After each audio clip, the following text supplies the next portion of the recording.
Welcome back to Radio Rothbard. I'm Ryan McMakin, executive editor at the Mises Institute. And here at Radio Rothbard, we're always trying to bring on some new and interesting guests, really just talk about some of the topics of the day, and also stuff that's carried on Mises.org. If you haven't been there lately, check it out, mises.org. Consider subscribing, where you can get daily, if you wish, or weekly emails. Just click the subscribe button at the top. Now, my guest this week is Bill Anderson. Now, if you're a regular reader, you know all about Bill. Bill is our senior editor. He's the guy you will send your articles to if you make submissions to Mises.org. But Bill and I go way back, actually. Bill predates me writing just regular columns for LouRockwell.com. We used to do that a ton, right, 20 years ago. When there's just this, there was like 5 or 6 of us that were just cranking out articles all the time on economics topics of the day.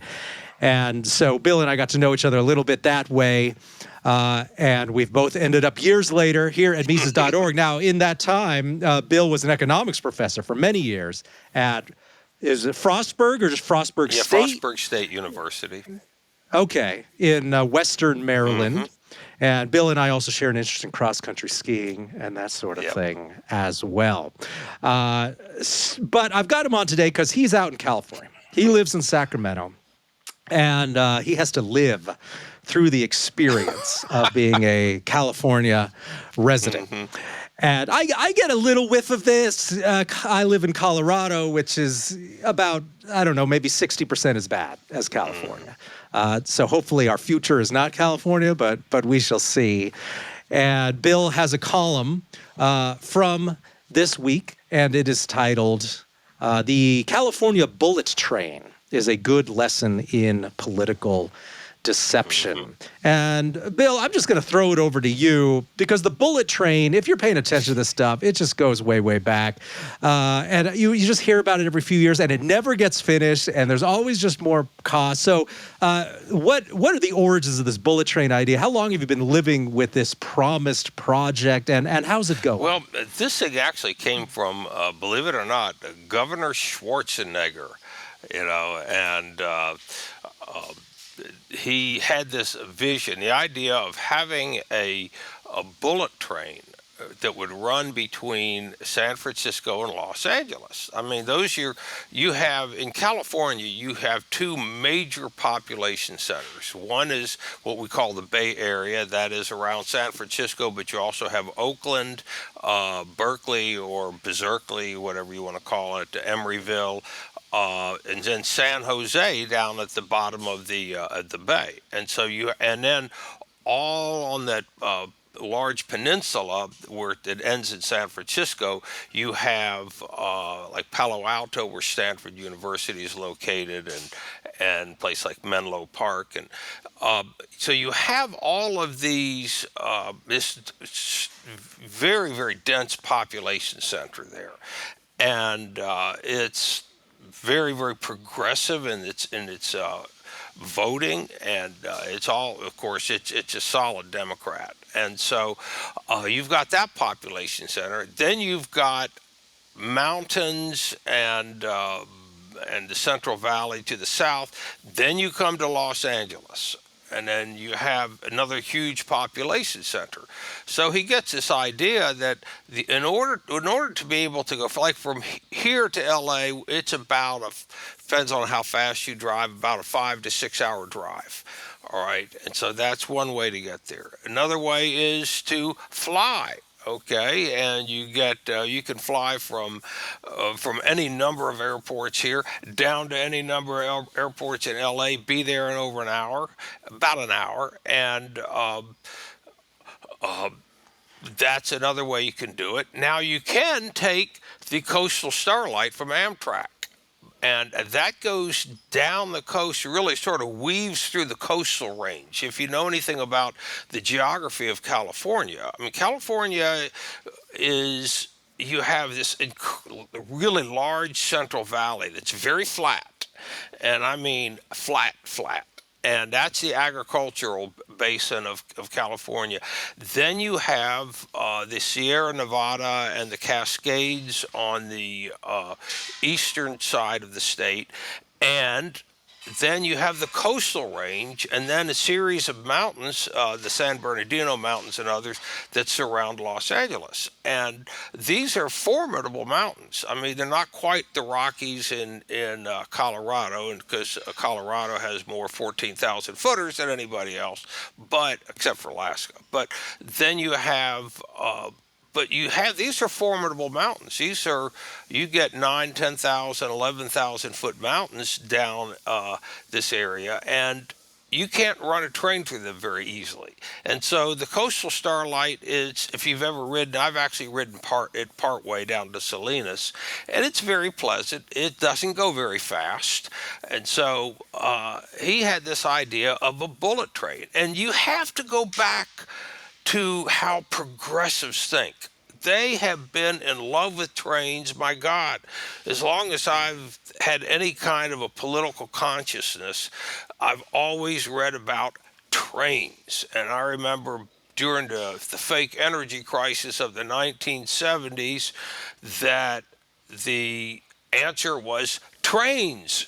Public transportation and the cities like more light rail and having trains between the cities, and so that became the real fix. We don't want people to drive; we want them to take trains. And now I'm somebody who loves riding on trains, and we have a lot of opportunities here to ride on Amtrak because of the San Joaquins and route, and also the Capitol Corridor.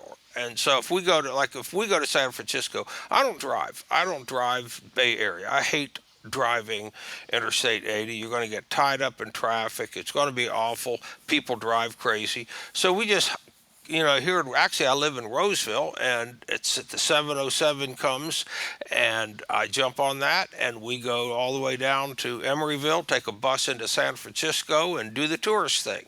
And so that's one way to do it. And when my wife and I went to Bakersfield last week, and we went there because that's where she was born and lived as a child, and we did some reconnecting, and we took a couple of trains down through the Central Valley, and they're not going to go that fast. The fastest I think we went was about 83 miles an hour.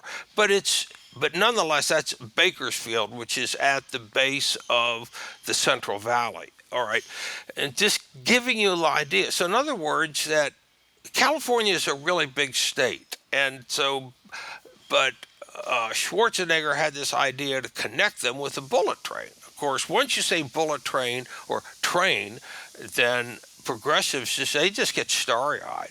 So in 2008, they put up a bond issue, and I think it was about $9 billion to get a start on the bullet train. We're going to have a state-funded, state-run, state-built bullet train. And so and then it was going to cost about $35 billion. And they had all of these ideas. We're going to just build this train, and it's going to connect LA and San Francisco Bay Area, and this will be wonderful. It's going to go really, really fast, a whole lot faster than Amtrak, and we're going to be able to ride it, and we're going to be like the Europeans because they have trains. And so that's where it all began. Well, you have to understand the geography of California is such that there's a reason that they don't have a fast train between here and LA. That the mountains and all of the terrain, dealing with earthquake faults, things like that, that it's not easy to do. But here's the thing, and in bureaucrat world, government world operates differently on things like this than in the private sector. The private sector, you look at something, for example, you say, can we build this? Florida, for example, they built a fast train, I think it's between Orlando and Miami, and there's high-speed rail there, but between Orlando and Miami, it's flat. All right, and you can go straight. You already got a couple. You've got the Turnpike, and then you also have Interstate 95, and they run down there, and you can, just zip along. You don't have all these hairpin turns and the like, and so you could. So it's feasible there if that's what you want. In fact, there is a private fast train that has been built. Now, I don't know how many subsidies. I don't know much about it, but I do know that it's a privately owned. They're talking about a fast train between Los Angeles and Las Vegas, and that's a big deal. All right, now again, but navigating from northern to southern California is a different animal altogether. One thing is, LA is surrounded by either mountains or the coast. And when we drive down there, and we rarely ever drive, but when we do, ultimately we're on Interstate 5 and it goes over a set of mountains at the base of the Central Valley. And we call there's a little community called Grapevine. And so you reference it, you call it the Grapevine, and you have to climb to over 4,000 feet. And that's those mountains are in the way. You could not. The only way you could do it really and truly have a straight fast train, you'd have to tunnel all the way through there, which would, and that's unstable ground. It is not an easy thing to think about. All right, and so that's the that's the issue with geography. You can't just build something there. So what they've done is they said, well, we're going to go piecemeal, and we are going to have the easiest route possible. And so what they ultimately settled on as a beginning was a 171-mile route from Bakersfield to Merced. Now, Merced is kind of in the middle of the Central Valley, and it's not a particularly big place, but if you're coming from Southern California coming up, if you're going to go to Yosemite National Park, Merced is your jumping off place, and then you take the road from there up into the foothills and ultimately into the mountains. And I've done that. I've driven that before. And now you have Amtrak. Amtrak goes you can get on an Amtrak in Emeryville, California, and you can drive. It hooks around, and you go by the San Francisco Bay, you go by Stockton, and then it's a straight shot all the way down to Bakersfield. And we've done that before. That already exists. In other words, that there is an Amtrak rail line there. And so they said, well, we will build something that will kind of parallel that. Because, again, it's flat country. There are not that many people living there. You got Fresno and Bakersfield, which are decent-sized population centers, but they're nothing like the Bay Area. But that was the idea. So the idea, we're going to build this route and a train, a fast train. And so you've got to have lots of straight track. And what they're doing is a lot of it is built on concrete viaducts. And so they kept on. What they've done is they've continued to borrow and borrow and borrow. And now the price tag is coming well over $100 billion. The latest I read was $135 billion. But here's the thing. And this is compared to their original given price of about 33 billion. So we're already 100 billion over that. And I will guarantee you that that's an inflection point. that has nothing to do with reality. Well, you also say in the article that this is what they cost to do the easy part, that they've already been focusing on the flatter, easier part. They haven't even gotten to the hard part. And let's be honest, they're not going to be able to, because just south of Bakersfield are the Tehachapi Mountains, and they have a very famous, the train goes over there. In fact, my wife and I went to Tehachapi last week, spent some time with one of her college roommates, and the train there's a train that passes over there, and it does the famous Tehachapi Loop, because trains don't like steep grades, and if you're going to have a fast train, you've got to have a really low grade. But the Tehachapis are formidable, and so you have to have a way to get over them. You are not going to get out of Bakersfield to Los Angeles without going through the mountains. There is no geography, there is no place that allows you to do it without either going through the mountains. You can find a way through the valleys, and it's very twisty and all the sort of things that you can't have with high speed rail. And so the viability of building anything south of Bakersfield is just frighteningly expensive. It's not. I don't think it's really possible. I mean, it's theoretically possible, but I don't think that they can commandeer the kind of resources. Stephanie Kelton is not going to be able to help them out. The MMT people are not going to be able to help them out here. And then you have to. Well, Bill, I know you also know, right? You're familiar with the West and water out west. Also, this is another topic you've covered. We've both covered this to some extent. And you know, right, that when it comes to the thinking on some of this stuff, especially out west, there's like a certain disease that they have when it comes to these engineering projects. Remember, they used to talk about a water program that would take water from the Rocky Mountains to Texas. Yeah. And in some places, it was going to involve making water flow uphill using a series of pumps and all this stuff. I mean, just crazy stuff. But they always loved talking about it. And so you noted the article, right, is that we're not talking about conventional logic when we're talking about putting these projects into place. There's a certain sort of political logic in place, right? Like, is there really? Do they even think that they'll be able to complete this project, or is what really matters as a political agent just to continue moving the project forward, spending more money, rewarding special interests? Is that really all that matters? And really the completion of the project is just kind of a distant sort of second tier thing? I think so. I think that if you, let's say, for example, if you got Gavin Newsom in a room and you plied him with truth serum, okay, so, finally Gavin will tell the truth. Oh my gosh, But, he'd say, this thing ain't going to get built. There's no way. We don't have the capability of putting anything. In other words, theoretically, it's possible, and you're right. The West. Well, look, California is basically one engineering project. Nobody gets their water from conventional sources.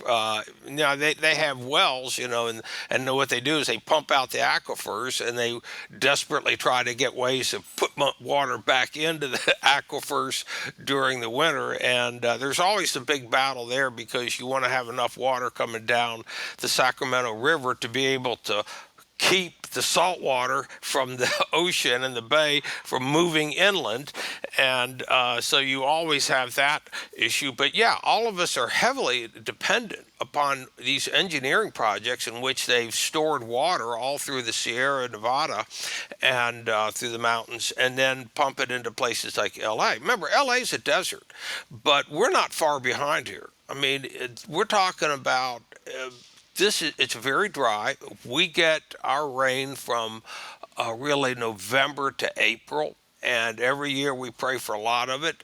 Some years you don't get that much during the winter, and you depend on the heavy snowpack. It's like Colorado, and and of course, in government engineering, that one of the problems is that you tend to take out more than it's put in. And so the Colorado River, interestingly, never does make it to the Gulf of California. It stops because people have pulled out all the water. And, you have the Central Arizona project that pulls money out of Glen Canyon Dam. We understand what's happening to Lake Mead. The water levels are coming down and the like. And so the point is that there are limits to engineering. But in the West, you're right, that so much of being able to inhabit the land here is due to all sorts of incredible feats of engineering. Now, I mean, they're kind of amazing. I mean, it's like, I look at things like, for example, Denver, you get your water, you get that out of that lake up at Granby, and that water comes down through a tunnel that under Rocky Mountain National Park, it's like the train going through the Moffat Tunnel. And I've been, you and I both gone through the Moffat Tunnel before. It's an amazing feat of engineering, and they did it about 100, close to 100 years ago. And so you have, all of these engineering projects. You see water viaducts everywhere. Okay, and so you're right. There is that mentality, that engineering mentality. Now, here's the thing, though. Against that, and part of the reaction to, is environmentalism. And in California, environmentalism ultimately was translated into bureaucracy, because now you have all of these agencies, and California has this incredibly bureaucratic structure when it comes to getting things like permits and all that, and you have to go through all these agencies, which is why, for example, there are hardly any building permits that have been issued in the wake of the LA fire. That it just takes months and months. And even when someone like Gavin Newsom, who kind of understands that what happens, why the permitting system is out of control, nonetheless, it just continues because this is what they've set up. And it is a bureaucratic system that is meant to keep things from happening. And so you have that mentality of, we want to have these incredible engineering projects. We don't want any more development in California. And you've got these things clashing, and it all, comes about in the bureaucracy in California. And so when you translate that into something like a railroad, a fast train, high-speed rail, which has to go over land, by the way, that's owned by somebody. So you got to get rights of way. You've got to purchase land. Somebody's already on it. Sometimes you have to move people if you're going to do that. And all of that takes time. And in California, because of the bureaucratic structures here, everything takes even longer. Now, remember, we're talking about, this was voted on in 2008. That's 17 years ago. And ultimately now we are where they are building a high-speed, at least trying to, railroad down. And you see all these viaducts, you see all these places where you can see where the project is going. And I'm thinking, oh my gosh, this must be incredibly costly, getting all this concrete out here, just all of the things that go into basically building these huge concrete bridges all the way up and down this area. And so you could see it, but here is the irony. This is really the least populated area that you would be dealing with, and it's the flattest. This is the only place where you actually theoretically can build high-speed rail that, given everything else in California, that would be semi-viable. And I say semi-viable because we're talking about enormous costs. This thing's going to come up, and God knows how much it's going to be ultimately, the price tag for building this 171-mile route. Now, here's the kicker, that the way that they've done it, and of course with the politics, you have to make sure every community gets served and all that, and everybody's got their hand out. From what I understand, that the time to be covered between Bakersfield and Merced, once this thing is done, will be about 45 minutes less than the Amtrak is already doing. And so, in other words, and there's no particular reason why you would take the fast train between these two places. I mean, the Amtrak will probably be cheaper. I'm sure that you can buy snacks on the Amtrak. At least some of them. One train we went down, they went down brand new cars. They had free snacks, and so you could fatten yourself up on M&Ms and cookies, and they had Coke and all that. But of course, it was warm because there wasn't any place and water and the like. And you just go over the snack area and you could pull out whatever you wanted. But I remember the seats though were something that I thought, oh my gosh, they're taking their cue from the airline to make them as painful as possible. But in other words, all the amenities of train travel, you're not going to have that in a bullet train. You're not going to have this snack bar or whatever. You're going to be just zipping along. It's a curiosity. It's a freak show, really. And and that's saying when it gets built. I mean, Ryan, if you could see what we saw. I mean, we're not talking about just laying down some track and running a little choo-choo up there. This is about major construction. I mean, that you that it's phenomenal. And now when it goes, it'll be this incredible feat of engineering. But this isn't like the Moffat Tunnel, which actually serves a very important purpose of cutting out. Trains don't have to tick tack around every little mountain pass. They just go straight to the Moffat Tunnel. Whereas this is just a plaything. This is a politician's plaything. But Well, your characterization of it as an oddity, right? That seems to follow exactly the progressive yeah. playbook on this sort of thing. Right now, contrast this with the Moffat Tunnel thing. I actually just recently read that they're trying to bring in a ski train, if you will. They talk about this a lot. And they're like, we're going to run a train for skiers up through the Moffat Tunnel into the mountains so people can ski up there. Part that's being sold on the idea that they're not having to like build any new viaducts, dynamite any new hillsides. There's an existing train line there. And that's the only reason anybody's willing to go for that. But contrast this with this project, right? All that stuff you just listed a few minutes ago, right, about the mountains, about all the geographic problems, right? That doesn't seem to matter at all, right? What matters is spending the money and promising this amazing thing. And I think it was captured in a quotation you included in your most recent article, and you quoted some technocrat who says, this is not just a transportation program, this is a transformation project, right? What could better encapsulate the progressive mind than saying it's all about moving people, it's economic development, we're going to make it easier to move between the two places, but it turns out it's not, actually. No. It's about some sort of politically transformative process. So it seems like that maybe is just really what this is all about. You talk about all the communities that need to be served and everything, right? So, and then they're talking about luxuries and stuff on the train. So is moving people from place to place even really the priority? Well, no, and here's the thing, is that it's not going to have any effect at all on the development there. It's not like you're not going to be able to move freight on it. I mean, this is about moving people.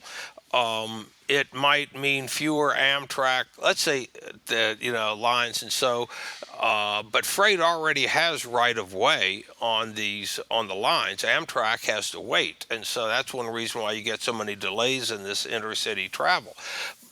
It doesn't have there's nothing there particularly useful in terms of development. It's simply a curiosity.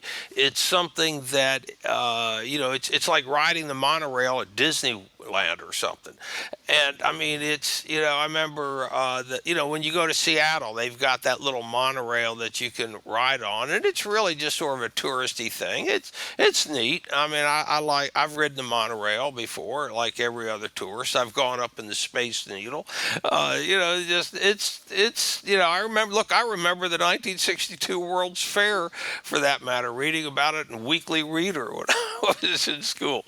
And so I've known all about this stuff for years. But it doesn't have real economic value. And so what they do, by the way, Now they talk about what's the real economic value? Well, the money we are spending, we are providing jobs, jobs, okay? And think of the vendors and the people that are making the concrete, the people that are making the rebar, all of the engineering and blah, blah, blah, all the stuff going on with that. And so we are providing jobs, and that we've already brought X amount of money into the Central Valley that they would not have had. And so that's, by the way, how you get the local politicians hooked on it, because now that that there is something for somebody else. And so you have, you're coming in with sacks of money and we're going to spend it here. But the point is that these projects go away after a while, and in the world of scarcity, and this is where economists come in, that, as Peter Schiff would like to say, they're actually destroying wealth. They're not building wealth here. They're destroying it, because by its very nature, they're taking it away from other kinds of projects that would be more viable, something that would actually make economic sense. This makes political sense. Anytime a politician starts something, and at some point, someday, I suspect that this gleaming edifice will finally be built, and now we're going to have a train, and they'll make a big deal of it, and they'll have ribbon cuttings, and some politician gets to take credit for it, and they'll get the ride for free, of course. But in reality, what have you done? You've destroyed wealth. In California, you have pulled resources away from higher valued uses. This is a lower valued use, okay? In terms of what? In terms of what people would actually spend their money on, where the direction that consumers would go if they had a choice. Yeah, I think that's the fundamental observation here, right? And you're paying a price just in the same way you would for even Soviet-style central planning, right? It was the same sort of thing, right? Where they're building bridges where nobody really wanted a bridge. They're having factories build things that the market didn't demand and that nobody really wanted, because someone at the center decided that's what we should be doing. That's the prestigious thing to do, right? So we just end up, it's a wealth transfer, right, from what people were already doing, what they already wanted, what they might have done had they been left alone. But instead, they're forced to do this. Like, what do you think if markets were given more leeway, right? We're not even talking about totally free markets here. We're just talking about if transportation was more left up to the private market, what would they be doing to foster better transportation between these two major metro areas? That's a good question. I think that probably. I think air travel really makes the most sense, and I think what you would see would be the development of more of the smaller regional airports. You're talking about Ontario, Burbank, Long Beach, John Wayne. You've got a number of airports there, so I mean you don't have to go through LAX. All right, but I remember that. When I flew out there in 1989, they had these places. They called them flyways. I remember going to one in Van Nuys. That's where I saw David Hasselhoff, the actor, walking through there, and the these place you could buy your airline tickets there. You took a bus over to LAX. You didn't have to worry about parking there. They did things to make things convenient. Now, of course, you have the federal government and its security apparatus really messing things up there. But even there, you can go through like Burbank Airport. It's really easy to get through the lines at Burbank, the security lines. It's easy to come in and out. Southwest runs a number of large number of flights, and they go from Sacramento, that's just where we always get on, but they run from San Francisco, Oakland. There are a number of airports. Air travel really is by far the one that makes sense, and it's not expensive. And I would say that if they really had that, you would have the cut rates. You could go there incredibly cheaply. All right, so that's one way to do it. Another way is you would probably still have, you have people doing what they do now. They drive. They want to have their cars down there, and the like. And part of it is that you have to respect the geography. If you're going to drive a truck to Los Angeles, you're probably going to go down Interstate 5. You're going to have to go over the Grapevine. There's no way around that. And I don't think building a tunnel through there, the tunnel system, is viable. But nonetheless, the way that people have always done a bullet train in which you can't really move any freight. You just only move people. And by the way, it would still take a while. It would not. It would Flying is so much cheaper. I remember when they first came out with it. Steve Greenhut says we already have high speed travel between L.A. and San Francisco. It's called Southwest Airlines, and and so in other words that there are ways to do it now. I mean, if I really have to get down there quickly, I remember when, in fact, a couple years ago, I worked as a volunteer at the Genesis, which is a golf tournament, and it's at there's a golf course near Santa Monica. We stayed with a friend. We flew down. We flew down to Burbank from Sacramento, and we stayed. Our friend picked us up, and we stayed at his house, and then we flew back, and that's how we did it. And it was not expensive. Um, it made a lot of sense. All right. In other words, that you have to respect the geography in California. Geography is not going to go away. And let's be honest that even though they talk about fast trains in Europe and all that, probably no European. Maybe I don't know. The Chinese might do it. Maybe they could do it, but you have to have. You cannot have the kind of political setup here in which you have to have permits. Just one layer after another of bureaucracy and everything else. You can't have that. It would simply, given the geography here, you have to have a mechanism that's going to allow you to do that. We don't have it here, and it's not possible in California. California, once you have an established bureaucracy and once you have things in place where people are making a living with all of this nonsense, there's no way to get around it. There's no way to get away from it because these folks, like in California, look, the most powerful political entity in the entire state involves the state employee unions. They're the ones that really, more than any other entity, help decide what candidates are going to be running, who's going to be funded, and the like. And so, I mean, think about that. This truly is the fox in charge of the hen house, and when you have something like that, you are not going. It's going to create log jams. It's meant to create log jams, and you can't bust these log jams because the very people that would be in charge of busting the log jams are the ones that are benefiting from them in the first place. They're drawing a salary. They're drawing pension. I mean, here the idea is if you can just get on the state government and stick with it, you'll be able to retire and have this great pension. And I've seen it with my own eyes. And I understand everything behind it. And so the idea that you can somehow, economically build something like this is not possible. Now, I need to add something else, and that is they understand that. Nobody is saying that the bullet train is going to make a profit. Nobody, that's a bad word anyway. They always, it's like high-speed rail everywhere is subsidized. It's just not subsidized by as much, or like in Italy, for example, you've got private high-speed rail.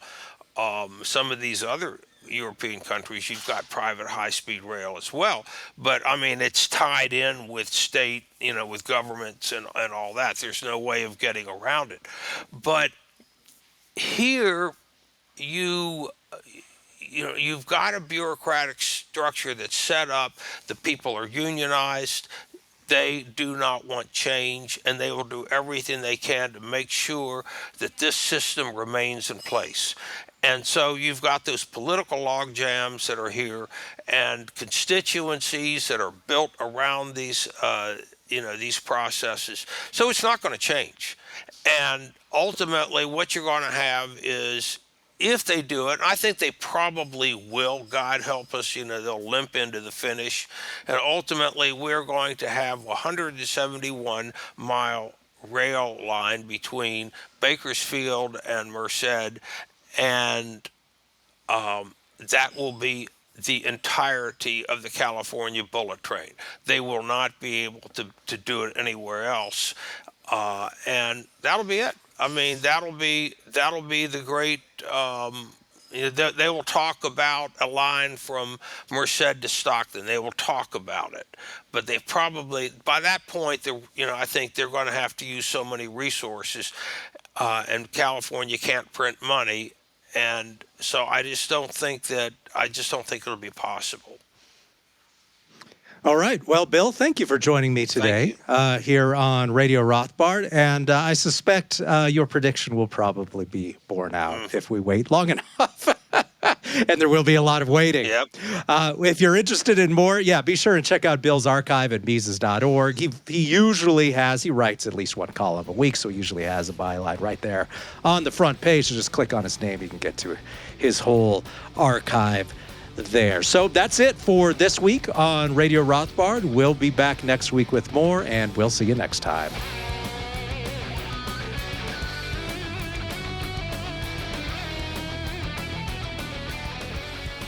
One more thing, Radio Rothbard listeners, before you go, I want to mention our Revisionist History of War conference, and that's coming up on May 15th through 17th at the Mises Institute in Auburn, Alabama. And this is going to be an extensive conference on foreign policy, and it's going to be historical topics. It's going to be modern topics. It's going to be covering certain wars. It's going to be covering the relationship between the state and the war. It's going to talk about how wars are necessary for building up state power.